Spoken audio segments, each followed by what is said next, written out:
J'ai un parcours, je dirais assez classique d'architecte qui construit.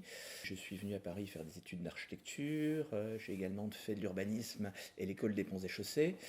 Et puis la chance a voulu que je gagne des concours à la fin de mes études. Je ne me suis jamais posé la question de m'installer ou pas. Ça s'est fait tout à fait naturellement. J'ai refusé, enfin j'ai pas de spécialisation et on a fait avec mon équipe beaucoup de choses, à la fois sur différentes échelles, donc peut-être parfois des tout petits projets, mais également des très gros, y compris de plus en plus d'urbanisme, au travers de commandes publiques et de commandes privées.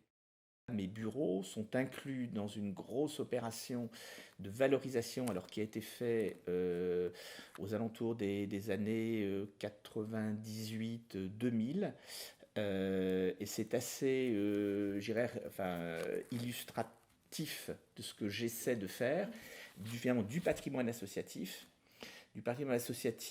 cultuel. Là, on est avec le diocèse de Paris et la paroisse Saint-Pierre du Gros Caillou, qui a des besoins de rénovation de locaux, pas d'argent, du terrain. Donc c'est une réflexion complète sur combien je peux mettre de mètres carrés, combien ça peut rapporter, et comment par des montages de type Dation qui sont fiscalement plus optimum, on peut réaliser une opération intéressante pour tout le monde. Le premier contact avec les temples, c'est le temple Saint-Jean à Paris, rue de Grenelle. On est venu me demander si je voulais pas être conseiller presbytéral, surtout pour m'occuper des problèmes compliqués d'immobilier, à savoir peu d'argent et beaucoup de difficultés d'entretien. Et après avoir beaucoup hésité, réfléchi, en fait, j'ai développé 3 projets successifs qui se sont emboîtés: un petit immeuble de logement,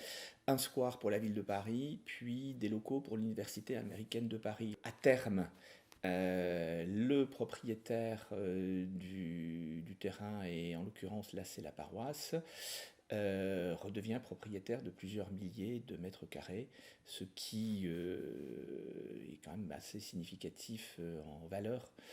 Dans le 7e arrondissement, c'est prévu pour dans une quinzaine d'années.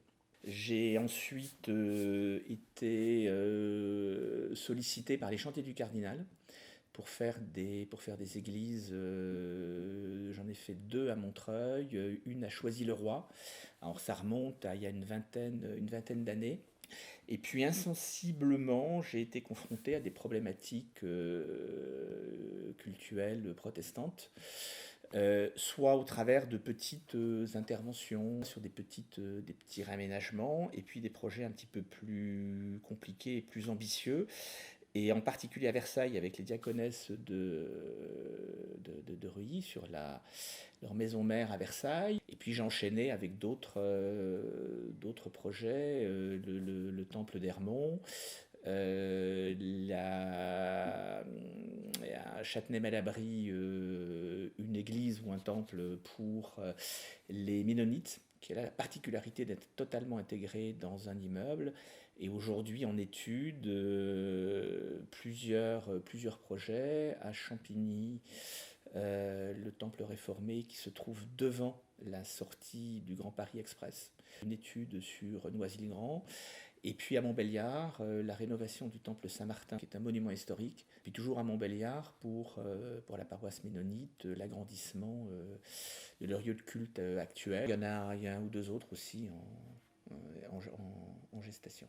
Cette prise de conscience qu'il y avait un problème, c'est aussi d'avoir vu dans ma jeunesse un temple de la région de Montbéliard, où j'allais relativement souvent, qui certes en mauvais état, mais avec une volumétrie extrêmement simple, avec une voûte plâtrée, des tribunes métalliques, correspondaient parfaitement à un lieu où des gens m'avaient précédé dans une conception, en ayant fait une excellente réponse à un lieu simple, on se sent bien, tout à fait fonctionnel.